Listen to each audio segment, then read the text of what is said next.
And welcome back. As we continue working with Python, we've of course already established how to work with conditionals such as if-else statements. So now let's go ahead and transition into using loops. And let's start that off with our first type of loop that we're already kind of familiar with, which is that of the while loop.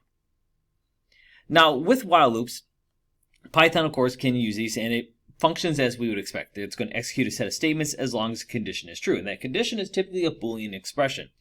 So here I have count equals 0. While count is less than 6, print count, count plus equals 1. Of course, that plus equals 1 is going to serve as our incrementer to change the value count until it hits 6 and falls out.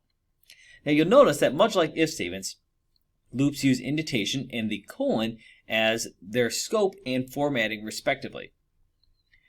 One thing you may notice though is that we don't have like count plus plus.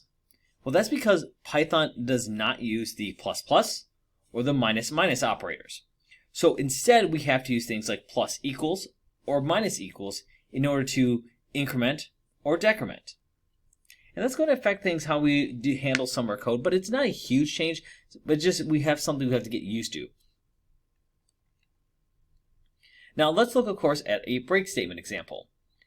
Python has access to the break statement, so we can stop a loop even if that while condition is true. So for example, I equals 1. While I is less than 6, print I. If I is equal to 3 at any point, break out of that loop. Otherwise, we're going to continue on with the I plus equals 1. We also have a continue statement that we can work with. And you can see it's going to work pretty much as we expect. It stops the current iteration, and then it will continue on to the next. So again, break and continue are going to function just as how we expect them to, just as how they were back in Java. Now there is something new which we have to discuss, which is the else statement. Python has access to the else statement, which can run a block of code once our condition for that Boolean expression is no longer true. So here you can see we have I is 1 while I is less than 6, print I plus equals 1, else print I is no longer less than 6. Now this is maybe something you may not encounter as much, but it is an option that's available to us. In this case, if you think about it, our while loop is almost acting as if it is an if statement. And again, this may not be something you implement, but it is an option that we can use with our code. All right, so over here in Visual Studio Code, we have some demonstration of while loops. And so, of course, here I am demonstrating a more finite one. So I'm saying loop count is greater than 0. So we're going to enter in a loop count. And then what we're going to do is we're just going to print out the statement iterated through loop. And we're having a loop count minus equals 1. And so, of course, that minus equals 1 allows us to decrement the loop. And then down here we have an infinite while loop, because at this point, loop count should become 0.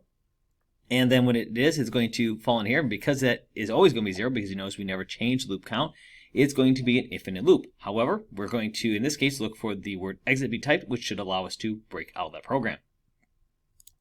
We go ahead and run it. It's saying, hey, number iterations. Let's go ahead and just put 5 iterations here. And you see we get iterate through loop 5 times. Perfect. Demonstrating an infinite while loop. All right, so let's go ahead and put some string to be processed. So let's just say string input, another string, and you can see it's just returning back the length of that string. So another string, about more input. And then let's just go ahead and type exit.